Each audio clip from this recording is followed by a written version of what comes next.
Since showing at the prestigious Toronto International Film Festival in September, the hype on Mandela, Long Walk to Freedom, has not died. Many have hailed Anat Singh's film as the best cinematic representation of Mandela. I think it's a very special day because in many ways you have a very difficult man to portray. It doesn't matter which movie you look at, it's always difficult to portray Madiba because of how complex he is. But I think this is one movie where we can say that he's portrayed fully as a human being, not only just as a prisoner, not only as a president, but as a human being. You get to see his weaknesses, how he deals with his family, for example. Some of those things come through.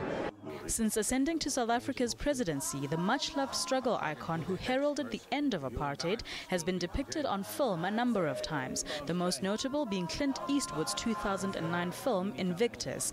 Here he is played by American actor Morgan Freeman. Tell me, Francois, how do we inspire ourselves to greatness when nothing less will do?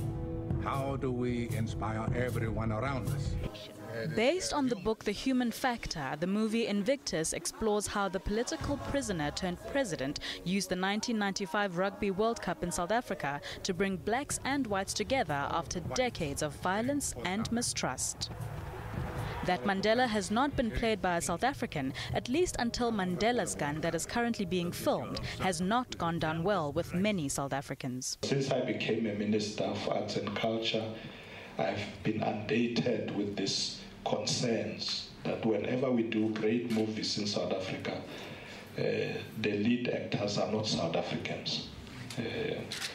Because, you know, in the world there are these stories about box office, where they'll make money. So I had to make a decision. Actor and TV presenter Dumisho Masha is proud of the fact that he will be the first South African to play the former president in this take on Mandela's early years, setting up structures following the armed struggle in the early 1960s. It's a great honor and a privilege, and it's not lost on me that there are many great South African actors who could have done this role, and to be chosen to play this role is very exciting as well as incredibly daunting because there's a lot of pressure to deliver.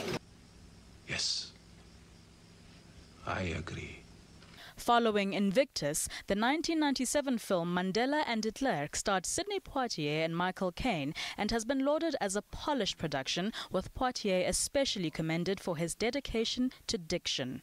On the downside, its entertainment value is suspect, with one critic suggesting that it's far more likely to attract educators than moviegoers. That's it. A decade after Mandela and de Klerk, Dennis Haysbert starred as Madiba in Goodbye Bafana, Billy August's inspirational docudrama exploring the unlikely friendship Nelson Mandela developed with his jailer. Performances notwithstanding, South African filmmakers have been less than complimentary about the tendency to go abroad for castings. Directors from outside, actors from outside are being brought in to play South African heroes when most of us are qualified. We've gone to school, we've got master's degrees, we've been working for over 20 years in the industry, and we watch products come and go right past us. As Daryl Root's 2011 Winnie has shown, international stars do not guarantee success. I will not allow the selfless efforts of my husband to be abandoned. Mandela's dream of a free society will be kept alive. Undertaken without Madikizela Mandela's approval, this Jennifer Hudson film hit US screens last month without a hint of hype. The lukewarm response abroad to Winnie has left the film producers and distributors unsure of a South African release date.